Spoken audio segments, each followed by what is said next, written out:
14장 36절부터 40절까지입니다. 신약성경 282페이지 고린도전서 14장 36절부터 40절 한 절씩 교독합니다. 하나님의 말씀이 너희로부터 난 것이냐 또는 너희에게만 임한 것이냐? 만일 누구든지 자기를 선지자나 혹은 신령한 자로 생각하거든 내가 너희에게 편지하는 이 글이 주의 명령인 줄 알라. 만일 누구든지 알지 못하면 그는 알지 못한 자니라. 그런즉 내 형제들아 예언하기를 사모하며 방언 말하기를 금하지 말라. 같이 읽습니다. 모든 것을 품위 있게 하고 질서 있게 하라. 아멘. 기도하겠습니다. 사랑하신 아버지 하나님, 귀한 주일을 맞이하게 하심을 감사합니다.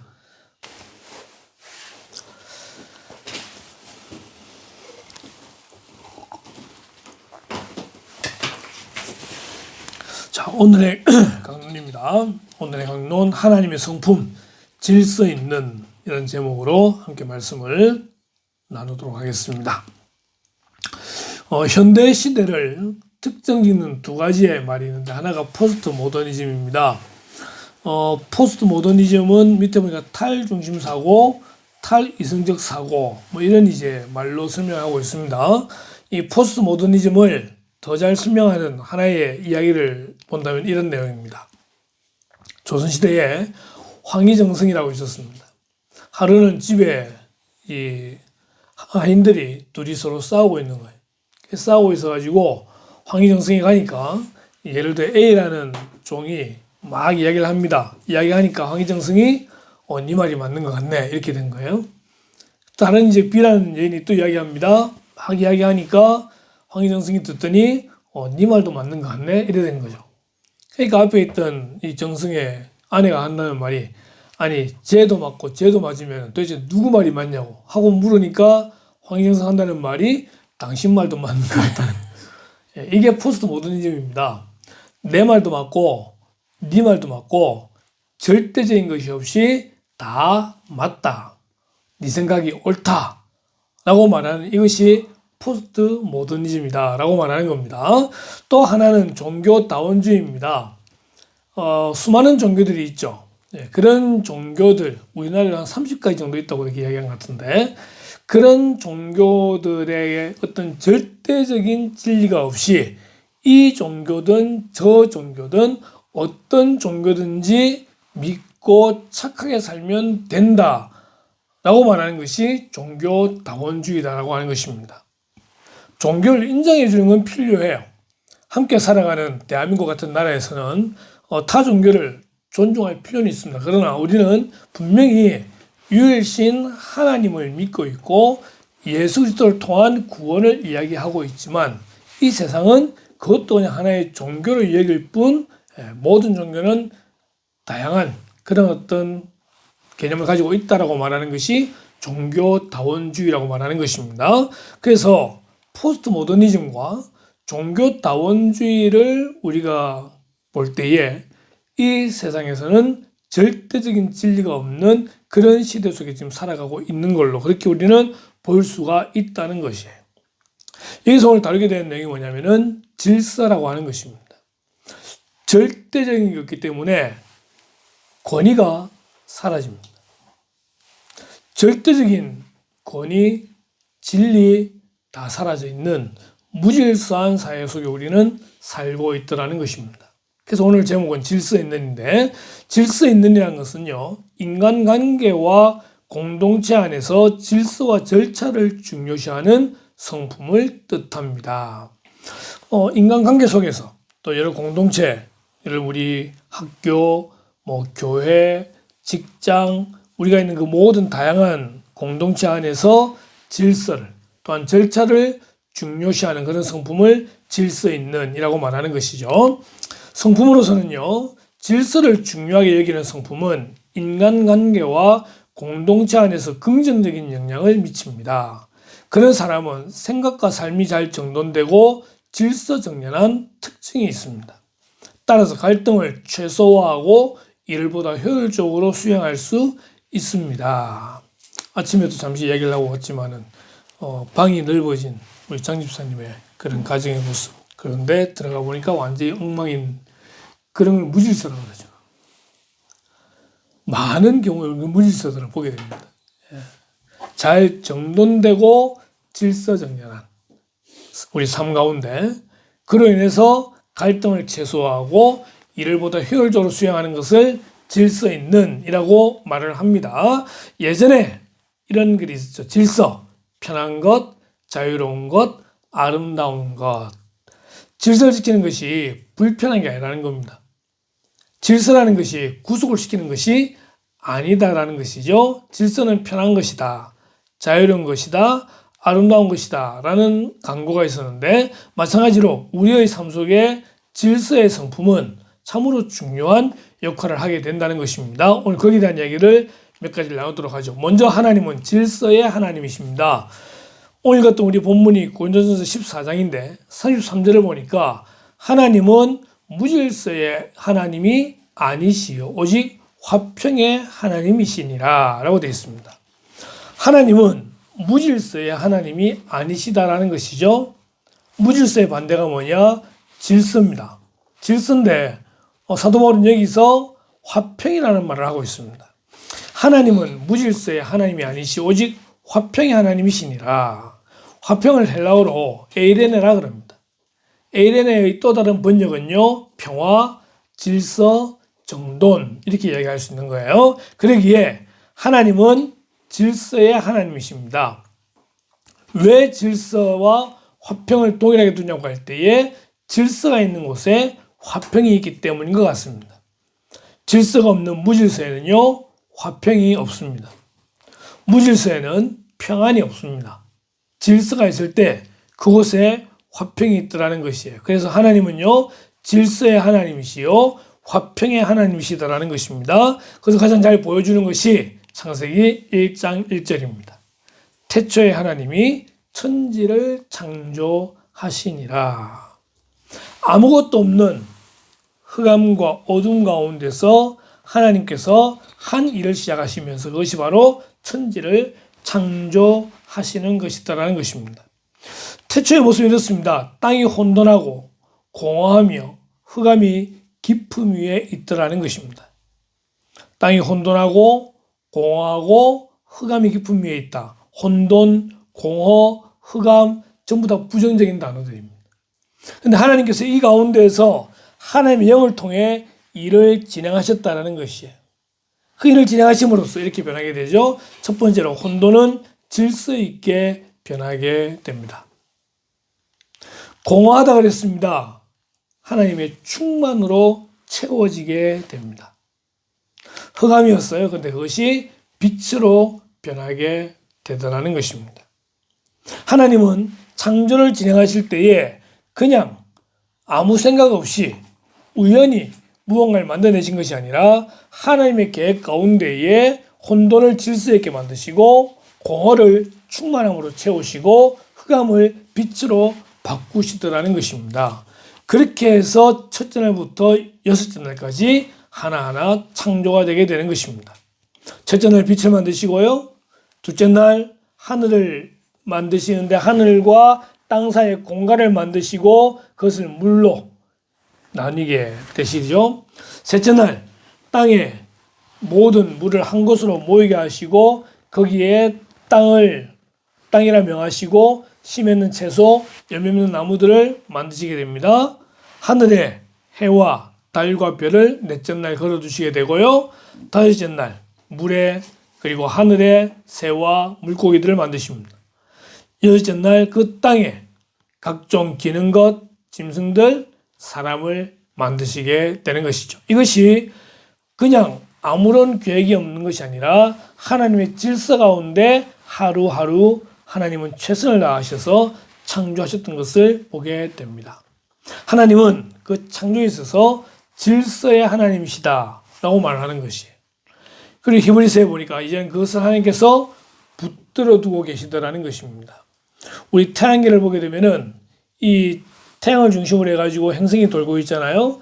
그 행성 중에 하나가 지구인데 이 지구와 다른 행성과의 그런 거리, 태양과의 거리가 일정하지 않으면은 큰 우주에 문제가 생기게 되는 거죠. 근데 그런 것들을 여전히 지금도 붙들고 계시고 운행하신다고 할 때 우리는 그것을 질서라고 이야기를 하는 겁니다. 예전에 부정교회 교육종사 때 부정교회 교육종사는 1년에 한 주간 새벽 기도 인도할 때가 있습니다. 전임들 휴가 갈 때 교육종사들 이제 다 가서 새벽 기도 하는데 한 번은 어떤 장로님이 저를 부르세요. 김 전도사 좀 보자 이래. 갔죠. 이제 장로님을 딱 만났는데 그 어릴 때부터 이제 보았던 그런 이제 아버지 같은 장로님이시니까 그 하시는 말씀이 하나님은 질서의 하나님이시지 이러면서 이제 쭉 하기 시작하시는 거예요. 막 하더니만은 결론적으로 뭐냐면은 마지막 기도할 때 예수님 이름으로 기도합니다. 이게 잘못됐다는 거예요. 기도 드립니다가 맞대요. 그래서 네 하고 이제 나왔죠. 지금 우리는 하는 말에 대해서 별로 크게 신경 안 씁니다. 예를 들어서 이런 거죠. 예배 드립니다. 예배 봅니다. 크게 차이를 두지 않잖아요. 심지어 예배합니다 이런 말도 쓰고 있습니다. 예전에는 예배합니다, 예배 봅니다 이런 말 쓰지도 못했어요. 예배 드립니다. 예. 기도도 기도합니다가 아니고 기도 드립니다. 예. 그렇게 질서를 맞췄던 분이 계신데 아직까지도 질서와 그걸 잘 이해를 잘 못하고 있습니다만은 예전에는 우리의 선배들은 그런 식으로까지 아주 이 단어 하나하나까지 중요하게 생각했다라고 하는 것입니다. 하나님은요 질서의 하나님이십니다.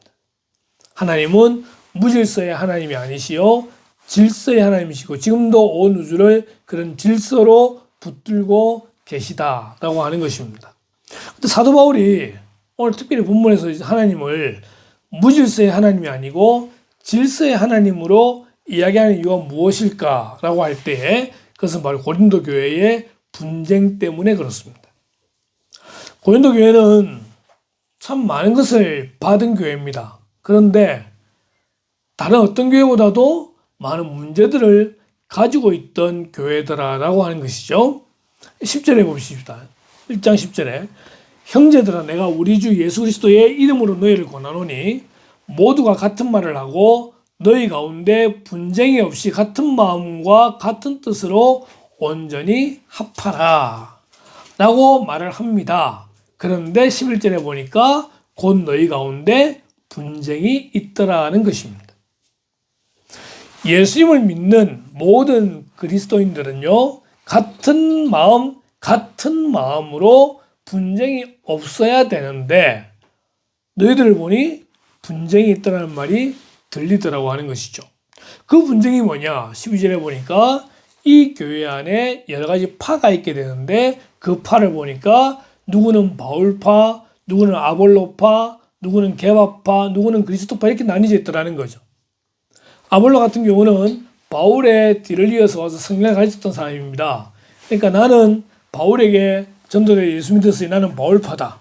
나는 아볼로에게 성경을 배웠으니까 나는 아볼로파다. 나는 예루살렘 교회의 대빵인 게바, 베드로파다. 나는 우리가 믿는 예수파다. 이렇게 막 파들이 나뉘게 된다는 것입니다.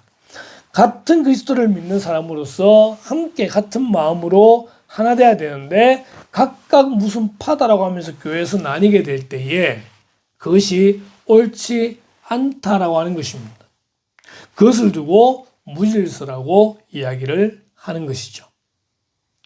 3장 3절에도 이렇게 되어 있습니다. 너희는 아직도 육신에 속한 자로다. 너희 가운데 시기와 분쟁이 있으니 어찌 육신에 속하여 사람을 따라 행함이 아니리요. 교회 안에 시기가 있습니다. 사람은 누구나 이 비교하는 마음이 있습니다. 비교하는 가운데에 누군가가 자기보다 잘하면요 그 사람을 축복하고 격려하고 칭찬하기보다는 마음에 시기하는 마음이 생기는 경우가 있는 것 같습니다. 그로 인해서 그를 험담하게 되고 서로 분쟁하는 이런 상황이 되게 되더라는 것이죠. 시기와 분쟁이 고린도 교회에 있었던 것 같습니다. 또 고린도 교회는요 음행하는 사람이 있었던 것 같습니다. 어떤 정도냐? 누가 그 아버지의 아내를 취하였다 하는도다. 이런 일이 벌어지게 되는 거죠. 이거는 질서가 아닌 겁니다. 우리가 흔히 말하는 결혼이라고 하는 것은요, 질서 가운데 있어야 되는 거예요. 한 남자와 한 여자와의 관계 속에서 자녀를 낳고 가정을 이루는 것이 바른 질서다라고 하는 것입니다. 왜 동성애가 문제됩니까? 그것은 하나님의 질서가 아닌 겁니다. 일부 다처제가 문제되는 이유는 그것은 하나님의 질서가 아니기 때문에 그렇습니다. 이 고린도 교회도 보니 이런 문제가 있었던 것 같습니다. 또한 6장에 보니까요, 너희 중에 누가 다른 이와 더불어 다툼이 있는데 구태여 불의한 자들 앞에서 고발하고 성도 앞에서 하지 아니하느냐. 이 서로 간에 고발하고 고소한다는 거예요. 여러분, 교회의 문제는요, 교회 안에서 해결되어져야 됩니다. 우리 교회는 당회가 없지만 이제 교회 안에 문제가 되게 되면은 그것을 어디서 재판하고 치리하느냐? 당회에서 치리하게 됩니다. 당회가 치리를 못하게 되면 누가 하느냐? 노회에서 하게 됩니다. 노회에서도 못하게 되면은 총회까지 가는, 그래서 당회와 노회와 총회의 삼심제가 우리 교단 안에 있습니다. 세상법도 마찬가지죠. 지방법원이 있고 고등법원이 있고 대법원이 있습니다. 먼저 지방법원에 문제가 있어가지고 해결이 안 되지면은 상소하게 되면은 그 다음에 고등법원을 가게 되는 거고, 고등법원도 해결이 안 되면은 대법원 가서 판결을 내면 우리는 이전까지는 그것이 전부 다 맞다라고 그렇게 인증을 해왔잖아요. 교회도 마찬가지예요. 단 교회 안의 문제는 교회에서 해결해야지 이것을 세상 법정으로 가져가지 않는 것이 지금까지의 원칙이었는데도 불구하고 어떤 사람들은 이것을 세상으로 가져가는 사람들이 있습니다. 교회의 문제들, 교회의 법을 인정하지 아니하고 말씀을 해결하지 아니하려는 그런 문제들이 이미 이때 고린도 교회에도 있었던 것 같습니다. 이런 분쟁들 가운데서 또 하나의 분쟁은 뭐냐면은 바로 이런 것입니다. 고린도전서 12장에 보면은요, 많은 이제 은사들이 등장합니다. 무려 26가지의 은사가 성경에 등장하게 되는데, 그런 은사들은 교회의 유익을 위해서, 하나님 나라를 위해서 성령께서 주시는 그러한 선물입니다. 그래서 그것을 은사다라고 이야기를 하는 것이죠. 그래서 어떤 사람에게는 뭐 방언하는 은사, 어떤 사람에게는 예언하는 은사, 어떤 사람은 섬기는 은사, 그런 굉장히 다양한 은사들을 각각의 사람에게 주셔서 한 교회를 섬기도록 이렇게 만들어 주시는 거죠. 그런데 은사가 다양하다 보니까 서로 각자의 어떤 마음을 가지게 되냐면은 저 은사는 내보다 더 좋은 은사 같이 보이고 내 은사는 별거 아닌 것처럼 보이는 그런 경우가 생기게 되더라는 것이죠. 여기에 시기와 분쟁이 딱 붙게 되어버리니까 교회 섬기는 문제 때문에 서로 시기하고 싸우게 되고 다투게 되고 분쟁하게 되고 세상에 고발하는 이런 일이 벌어지게 되었다라고 하는 것입니다. 사도 바울은 이런 많은 은사 가운데 가장 중요한 은사가 있는데 그것이 뭐냐? 그것이 바로 사랑이다 라고 이야기하는 것입니다. 이렇게 얘기하죠. 내가 사람의 방언과 천사의 말을 할지라도 사랑이 없으면 소리나는 구리와 울리는 꽹과리가 되고 만다는 겁니다. 얼마나 시끄럽겠습니까? 내가 예언하는 능력이 있어 모든 비밀과 모든 지식을 알고 또 산을 옮길 만한 모든 믿음이 있을지라도 사랑이 없으면 내가 아무것도 아니라는 거예요. 내가 내게 있는 모든 것으로 구제하고 또 내 몸을 불쌍하게 내어줄지라도 사랑이 없으면 내게 아무 유익이 없다는 것입니다. 사람의 방언을 하고 천사의 말을 하는 거, 이게 은사입니다. 예언하는 능력이 있고 모든 비밀과 지식을 아는 그런 것, 산을 옮길 만한 모든 믿음, 이것이 은사입니다. 내가 내게 있는 것으로 모든 것으로 구제하고 내어주는 것, 다 은사입니다. 그런 은사가 아무리 좋고 크고 뭐 그렇게 말한다 하더라도 사랑을 해가지 않는 은사는 그거는 아무 소용이 없더라는 것이죠. 26가지의 은사 또는 더 많이 되는 은사들이 교회 안에 성도들에게 주어진다고 할 때에 자기는 그것을 가지고 잘났다고 자랑하듯이 섬긴다 할지라도 중요한 건 그 마음에 사랑이 없으면은 그 은사는 오히려 독이 되고 만다는 것입니다. 사도 바울은 이렇게 결론을 내리죠. 그건 믿음, 소망, 사랑, 이 세 가지는 항상 있을 것인데 그 중에 제일은 사랑이라. 13장 이 한 장 내도록 사랑을 이야기하면서 사랑으로 섬겨라. 은사 좋다. 근데 은사보다 더 중요한 게 있는데 그것이 바로 사랑이다. 사랑을 계속해서 강조하고 있다는 것이죠. 그럼 사랑으로만 행하면 되는데 고린도 교회 교인들은 그렇지 않았던 것 같습니다. 오늘 본문에 보니 이렇게 되어 있죠. 만일 누구든지 자기를 선지자나 혹은 신령한 자로 생각하거든 내가 너희에게 편지한 이 글이 주의 명령인 줄 알라. 자기를 선지자나 신령한 자로 생각한다는 말은 앞에 있었던 모든 은사들을 분류하게 될 때에 이 두 가지로 분류하게 될 수 있다고 말하는 것 같습니다. 어떤 은사들은 선지자같이 예언하는 것, 미리 아는 것 이런 모든 것들을 행하는 능력, 선지자고요. 신령한 자는 방언을 말하거나 섬기거나 구제하거나 이런 모든 것들 신령하다고 말하는 것 같습니다. 그런 모든 사람들은 정말 중요한 것은 무엇에 집중해야 되느냐? 하나님의 말씀에 집중해야 된다는 것입니다. 은사 누가 주시는 거예요? 하나님이 주시는 거예요. 은사는 누구의 선물이에요? 하나님의 선물이자 성령의 은사라고 이야기를 하시는 겁니다. 그러기에 우리는 은사를 가지고 섬길 때에는 누구 중심이 되어야 되느냐? 하나님 중심이 되어져야 돼요. 섬길 때에는 성령 중심이 되어져야 되는 거예요. 내 능력으로 하는 것은 재능이에요. 그건 자기 재능이에요. 그러나 하나님 일을 할 때는 자기 재능으로 섬기는 것이 아니라 하나님이 주신 은사로, 달란트로 섬기게 되더라는 것입니다. 어떤 사람은 5달란트를, 어떤 사람은 2달란트를, 어떤 사람은 1달란트 받겠지만은 그거는 자기의 능력으로 받은 게 아니에요. 하나님이 주신 거예요. 그러기에 그것을 가지고 섬긴다고 할 때에 하나님 중심이 되어야 되고요. 성령 중심이 되어져야 되는 것입니다. 그리고 말씀 중심이 되어야 되는 거죠. 오늘의 주제가 뭡니까? 질서 있는 입니다. 하나님 주신 은사를 가지고 섬긴다고 할 때에 질서 있게 섬겨야 되고요. 질서라는 말 다른 말로 권위라고 말할 때에 하나님의 권위를 인정하는 그런 성도가 되어야 된다는 거예요. 성도는 하나님의 일을 할 때에 하나님의 권위와 말씀의 권위에 순종하는 그런 성도가 되어져야 되는 것입니다. 우리는 흔히 칼빈주의라고 그럽니다. 칼빈의 신앙과 사상을 우리는 따르는데 그 중에 하나가 하나님의 말씀이 하라고 하면 하는 거고 하지 말라고 하면은 안 하는 거예요. 말씀이 가라고 하면 가는 거고 말씀이 멈추라고 하면은 멈추는 거예요. 우리의 모든 중심에 무엇이 있느냐? 하나님의 말씀이 있다는 것입니다. 우리가 왜 말씀을 읽습니까? 그냥 한번 읽었다 이렇게 하기 위해서 말씀을 읽는 것이 아니라 그 말씀을 읽고 그 말씀을 깨닫고 말씀에 실천하기 위하여 말씀을 실천하기 위해서 우리는 말씀을 읽는다는 것입니다. 우리는 성경을 대할 때마다 하나님의 권위를 인정하는 거죠. 말씀의 권위를 인정하는 거예요. 우리는 그 권위를 인정하고 말씀에 순종하는 그런 저와 여러분이 되어져야 되는 것입니다. 은사가 중요하지만 더 중요한 것은 하나님의 마음과 말씀의 권위입니다. 말씀대로 순종하는 그런 저와 여러분 되기를 주님의 이름으로 축원합니다. 14장에 보니까 39절에 이런 말씀이 있습니다. 그런즉 내 형제들아 예언하기를 사모하며 방언 말하기를 금하지 말라. 예언을 사모하고요.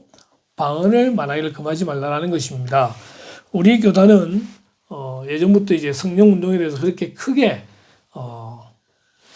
뭐라고 할까요? 적극적이지 않았다고 말을 해야 되겠네요. 방언하는 거 굉장히 싫어했습니다. 그래서 새벽기도에 누가 와서 방언 말하면요 옆에 와서 툭툭 건드립니다. 하지 말라고 조용히 하라고. 그게 우리 합동교단입니다. 요즘은 좀 신시대가 돼가지고 많이 하지만은 예전에는 그렇게 못하게 많이 했다는 거예요. 성령 받기를 원하면서 방언 말하도록 하지 않는 그런 좀 희한한 게 있는데, 자, 예언하기를 사모하라는 거예요. 예언은 이상한 은사다 이래가지고 멀리하라 이게 아니에요. 방언 말하는 거 두려워하지 말라는 거예요. 예언하기를 사모하며 방언 말하기를 금하지 말라 이런 말씀이 있었어요. 우리 예전에 친구들끼리 같이 모이면은 어떤 친구는 자기는 절대 장로 안 될 거다라는 말을 합니다. 왜냐하면 자기들이 보았던 교회 장로님은요 모든 걸 하지 말라고 하는 분이고 청소년들 뭐 어린아이들 계속 뭐 하여튼 너무 안 좋았던 모습을 많이 보다 보니까 자기는 절대 장로 안 될 거다라고 했던 그런 친구가 있습니다. 여러분 그러나요? 장로를 사모해야 됩니다. 교회 권사를 사모하고 교회 직분을 사모해야 돼. 그거는 진짜 섬기기 위해 주어지는 직분이지 남의 위에 올라서도록 하는 그런 직분이 아니에요. 그래서 그 직분이 되어서 좀 더 잘 섬기고 더 많이 섬길 수 있도록 하기 위해서 그 직분을 사모해야 되는 거예요. 그러니까 예전에 잘못 봤던 것 때문에 겁먹고 이제 그런 직분을 회피하지 말아라고 하는 건데, 예언과 방언뿐만 아니라 모든 은사들이 다 그렇습니다. 그 은사들을 사모하고 그 은사를 금해서는 안 된다라고 하는 것입니다. 그러면서 하는 말이 모든 것을 품위 있게 하고 질서 있게 하라라는 말씀으로 결론을 맺고 있어요. 품위 있게라는 말이 뭐냐? 이렇습니다. 적당하게, 어울리게, 절제석에 조화 있게 하는 것. 이것이 품위 있게라고 되어져 있습니다. 참 어려운 말이죠. 적당한 거. 정말 어려운 말이 적당하기인데, 이 흔히 동양차에서는 중용의 도라고 이야기하는데, 적당하게, 넘치지도 않고 과하지도 않고 모자라지도 않게, 어울리게, 다른 모든 공동체와 같이 함께 어울려지는 것을 품위 있게라고 이야기합니다. 그 절제 속에 조화 있는 것, 조화 있는 것. 이것이 품위 있게라고 말을 합니다. 그 다음에 질서 있게란 말을 하고 있습니다. 개인 주장을 삼가하고 다른 사람의 의견을 수용하여 조화와 질서를 이루는 것을 질서 있게라고 이야기합니다. 이것이 참 쉽지 않아요. 쉽지 않아요. 사회생활 하게 되면요, 이런 것들이 더 힘들죠. 혼자만 있는 것이 아니라 함께 하기 때문에 그 함께하는 생활 속에서 함께 조화를 맞추고 질서를 맞춰 나가는 것이 때로는 힘들 수도 있어요. 그런데 오늘 성경은 말합니다. 품위 있고 질서 있게 하라. 우리는 크게 세 가지의 질서를 볼 수 있는 첫 번째 가정의 질서입니다. 골로새 3장에 보니까요, 아내들아 남편에게 복종하라. 이런 주 안에서 마땅하니라. 복종이라는 말이 때로는 거부감이 들죠. 요즘은요. 옛날에는 너무나 당연했던 단어인데 요즘은 복종하라 말하면 괜히 좀 이상하게 보이는 경우도 있습니다. 복종하라. 왜요? 이는 하와가, 여자가 남편을 꿰어서 선악과를 먹게 했기 때문에 그때부터 여자는 남자의 다스림을 받는 존재로 만들어지게 되었다는 것입니다. 원래 창조의 이론은 그렇지 않죠. 창조의 이론은 하나님이 여자를 만드실 때 아담의 갈비뼈로 만드셨다는 거예요.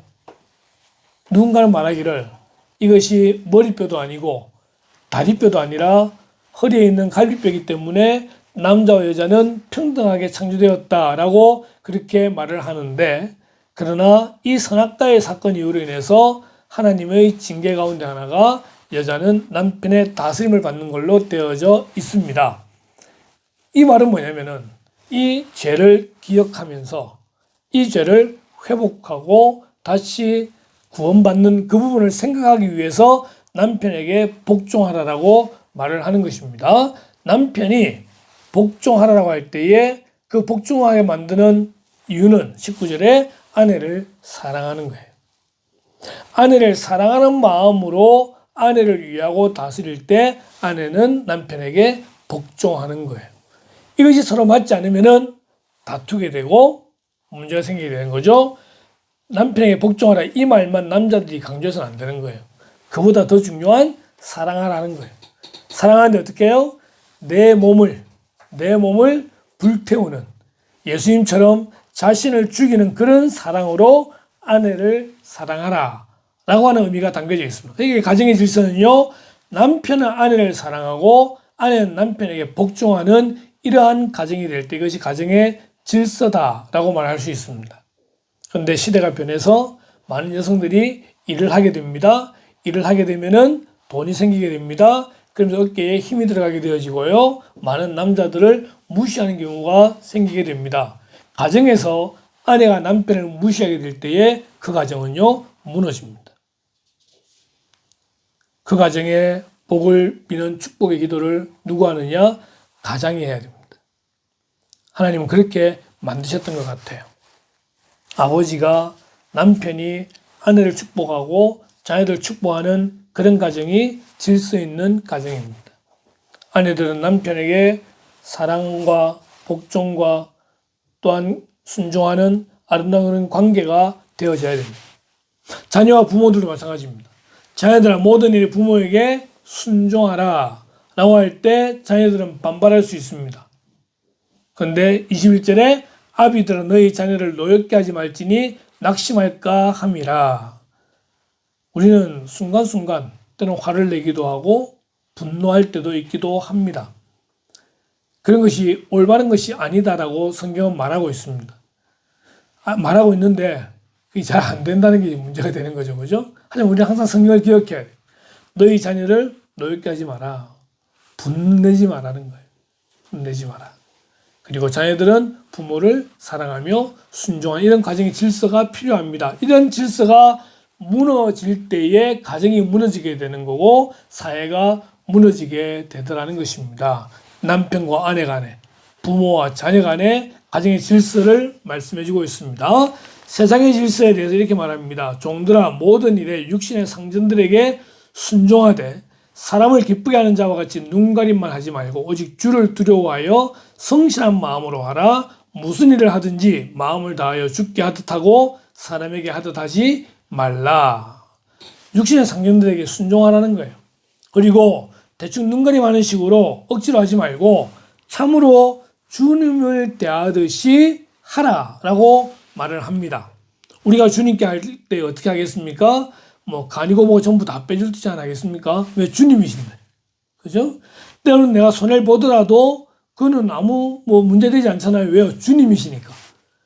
모든 걸 다 해줄 수 있는데 우리는 육신의 상전들에게는 그렇지 않습니다. 디모데는 6장에 보니까요. 무릇 멍에 아래에 있는 종들은 자기 상전들을 범사에 마땅히 공경할 자로 알지니. 공경할 자로 알지니. 2절에 믿는 상전이 있는 자들은 그 상전을 형제라고 가볍게 여기지 말고 더 잘 섬기게 하라. 같은 믿음 있는 사람이라고 친한 척하면서 적당히 봐주겠지. 이게 아니라는 겁니다. 저한테는 좀 그런 마음이 있는 것 같아요. 괜히 이제 아는 사람이 있으면 좀 친하게 하려고 또 교회 다닌다고 하면은 내가 그래도 목사인데 이러면서 살짝 이제 좀 더 편해 보려고 그런 게 아니라는 겁니다. 그렇게 해줄 수 있을지라도 나는 최선을 다해서 그를 섬기는 게 필요하다고 그렇게 말하고 있습니다. 세상의 질서는 그렇습니다. 위아래가 분명합니다. 잘 섬기는 것이 필요하죠. 교회 안의 질서가 필요합니다. 하나님이 교회 중에 몇을 세우셨으니 첫째는 사도요, 둘째는 선지자요, 셋째는 교사요 쭉 등장하게 되죠. 왜 이런 직분이 교회 안에 있느냐? 이 직분은요, 교회에 섬기는 직분입니다. 섬기는 직분인 동시에 또한 주어진 권위에 대해서 말하고 있는 거예요. 사도의 권위가 있고요, 선지자의 권위가 있고요, 교사의 권위가 있습니다. 다 같이 섬기는 직분이라 할지라도 때로는 교회의 유익을 위해서 그런 권위를 인정해야 됩니다. 이 권위가 무너지게 될 때에 교회의 질서가 무너지게 되는 거예요. 사도가 있습니다. 예수님의 직계 제자들입니다. 그들은 교회의 가장 중심되는 사람들입니다. 이들의 결정이 곧 교회의 결정입니다. 그런데 만약 이들의 결정을 무시해버리게 되고 그들의 권위를 인정하지 않게 되면 그때부터 교회는 무너지고 마는 것입니다. 학교에서 교사의 권위를 인정하지 않으면 그 학교는 무너지게 됩니다. 왜요? 교사는 교사로서의 권위가 있어야 되는데 지금 우리 시대는 그 권위가 무너졌다고 말하잖아요. 아까 얘기했던 포스트 모더니즘과 종교 다원주의로 인해서 이미 권위가 무너집니다. 대통령의 권위까지 무너져 있는 상황에서 뭐 교사의 권위 중요하다 생각하겠습니까?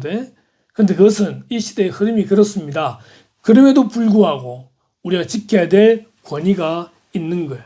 교회도 마찬가지로 그런 권위를 인정해야 됩니다. 디모데후서 전서 5장 17절에 보니까요.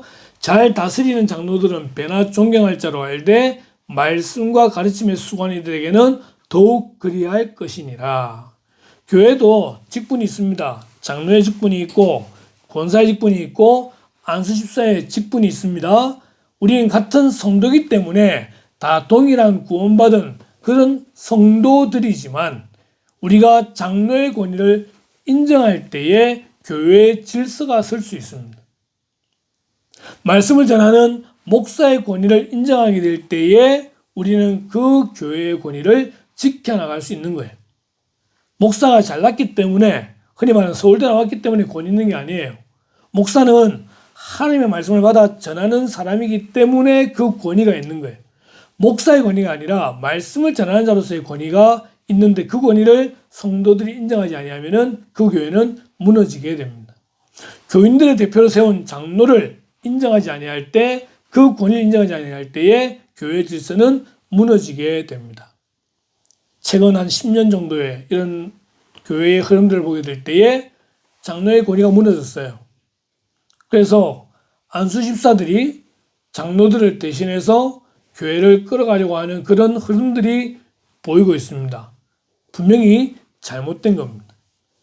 장로와 안수 집사와 권사와 함께 중직자라고 하는 짐을 나누어지는 그런 직분으로서 함께 가야 되는 건 맞지만, 그렇다고 해서 하나님이 세우신 그 장로의 직분에 대한 권위마저 무시하는 것은 바른 것이 아니다라는 거예요.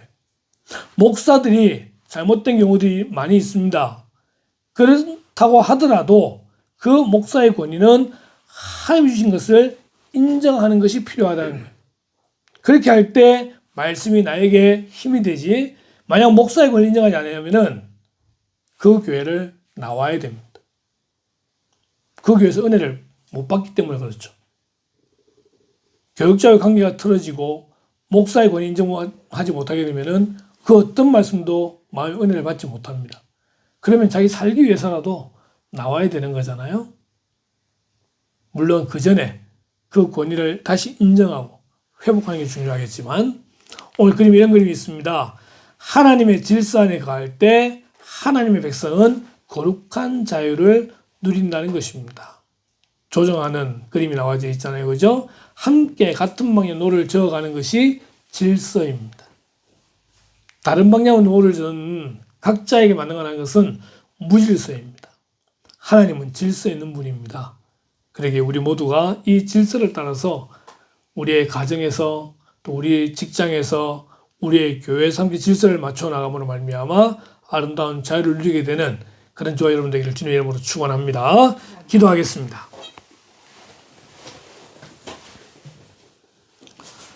오늘 말씀을 통하여 질서 있는 하나님을 배우게 됩니다. 천지를 창조하시고 지금도 온 우주를 붙들고 계시는 질서의 하나님께서 우리의 가정을 주시고 또 교회를 주시고 직장을 주셨는데, 하나님 우리가 있는 그 모든 자리에서마다 질서 있기를 원하시는 하나님의 마음을 기억하고 그 성품을 본받아서 질서를 따르는 그런 제들 될 수 있도록 인도하여 주시길 원합니다.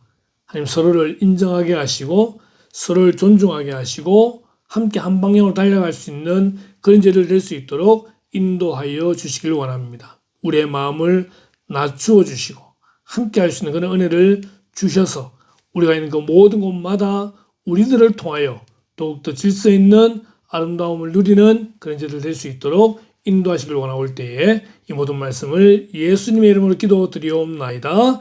아멘.